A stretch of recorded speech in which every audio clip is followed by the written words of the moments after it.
Bonjour à toutes et à tous. Ce présent tutoriel porte sur la modélisation d'un treillis sur le logiciel RDM7, plus précisément sur le logiciel Ossature, qui est un logiciel qui permet la modélisation, le calcul et l'exploitation des résultats. Dans le cadre de notre projet, nous avons une structure treillis constituée de 9 barres droites articulées entre elles. L'appui de gauche est une articulation au niveau du nœud 1 et nous avons l'appui de droite qui est un appui simple au niveau du nœud 4. La structure est caractérisée par une section carrée pleine de dimension 20 mm. Sur les nœuds 2 et 3, nous avons une charge ponctuelle de 18 kN. On demande de tracer la déformée de la structure, de déterminer les déplacements des nœuds, de calculer les efforts dans les barres ainsi que les réactions aux appuis, de tracer la courbe de contrainte de von Mises dans l'élément 5.3. Nous allons donc lancer le logiciel RDM7 Ossature. Après avoir lancé le logiciel, nous avons l'interface qui ressemble un peu à ça. La première étape consiste donc à régler l'unité de travail. Donc on clique sur Unité. Pour ce projet, nous allons choisir de travailler en termes de longueur en mètres, la force en kilonewton, la contrainte en mégapascal, l'angle en degrés, la température en degrés Celsius. On fait OK.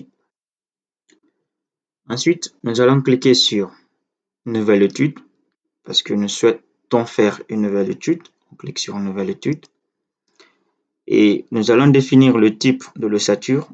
On va choisir plane. On fait OK. Nous allons donc définir les coordonnées des différents nœuds. Pour le nœud 1, nous avons la valeur de l'abscisse 0 et l'ordonnée également 0.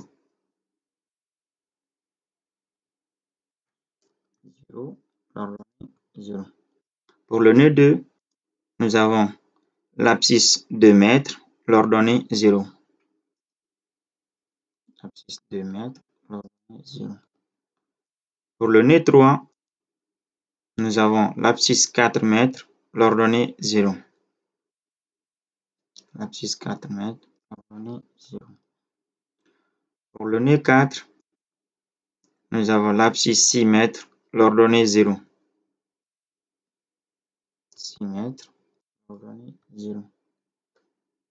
Pour le nœud 5, nous avons l'abscisse 2 mètres et l'ordonnée moins 1,4 mètres. 2 mètres, moins 1,4 mètres. Pour le nœud 6, nous avons l'abscisse 2 mètres, l'ordonnée moins 2.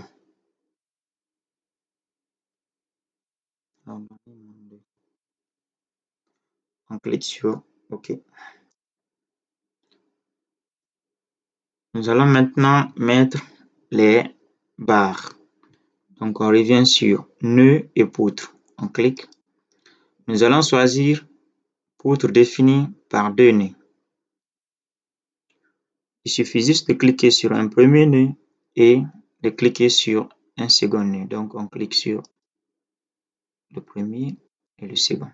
On fait ça pareil pour tout le reste. Donc on fait OK.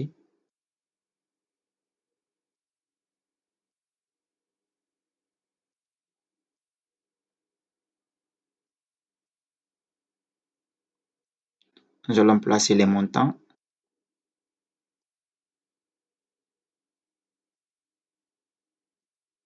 Nous allons donc tracer la diagonale 5,3.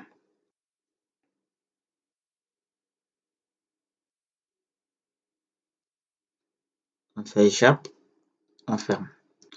Nous allons mettre maintenant les appuis. Donc, nous avons déjà un raccourci qui nous permet d'accéder aux liaisons. Donc, on clique sur liaison. Au niveau du nœud 1, nous avons une articulation. Soit on prend la rotule ou bien on prend bloquer un ou plusieurs degrés de liberté. Là, on bloque suivant X et on bloque suivant Y. On clique sur OK. Au niveau du nœud 1. Liaison.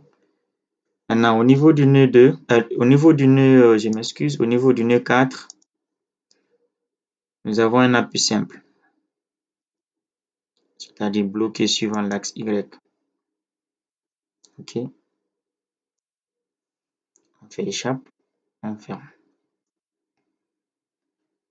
Nous allons maintenant définir le matériau. Déjà, on a l'onglet raccourci qui nous permet d'accéder au raccourci.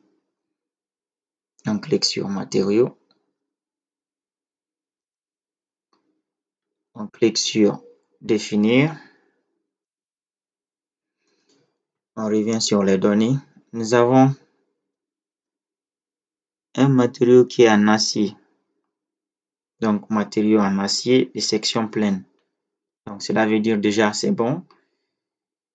Il suffit juste de revoir les valeurs. Module de Young 210 000 mégapascal, c'est correct. Coefficient de Poisson 0,3. La masse volumique, c'est bon. Le coefficient de dilatation, c'est bon. Donc, on clique sur OK. On fait quitter. Nous allons définir également la section. Donc, on cherche, on a juste là la section droite. Donc, on clique.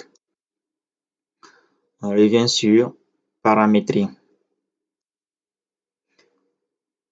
Dans les données, on nous a précisé qu'on a une section carrée pleine de dimension 20 mm. Donc, carré pleine, c'est ça.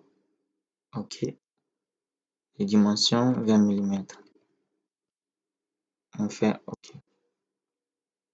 Quitter. Nous allons maintenant définir les différents cas de charge. Déjà, dans les raccourcis, on peut accéder au niveau des différents cas de charge. On clique. Nous avons une charge ponctuelle appliquée au niveau du nœud 2 et au niveau du nœud 3 de valeur 18 kN. Charge ponctuelle suivant Y moins 18 kN. OK. Nœud 2 et 3. On fait échappe. On ferme. Maintenant, on a fini de faire la conception de notre structure treillis. Nous allons lancer le calcul. Donc, on vient sur calculer, analyse statique. Nous allons enregistrer d'abord structure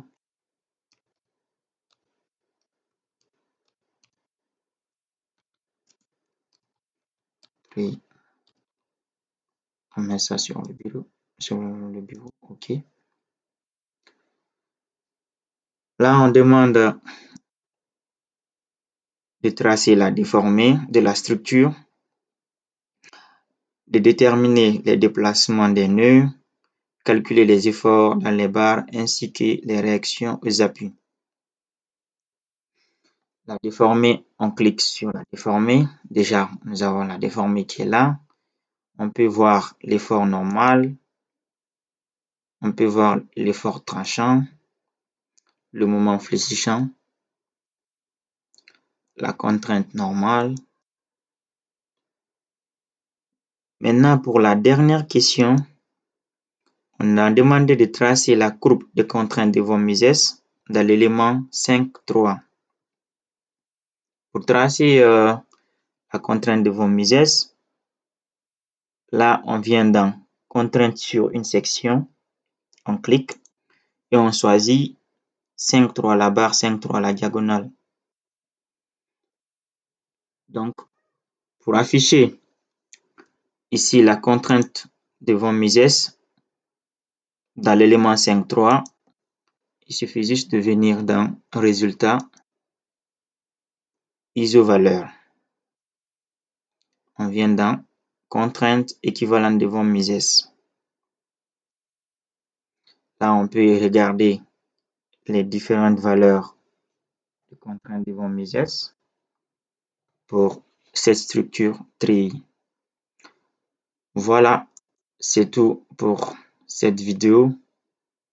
N'hésitez pas de commenter, à liker et surtout de vous abonner pour plus de vidéos. Merci.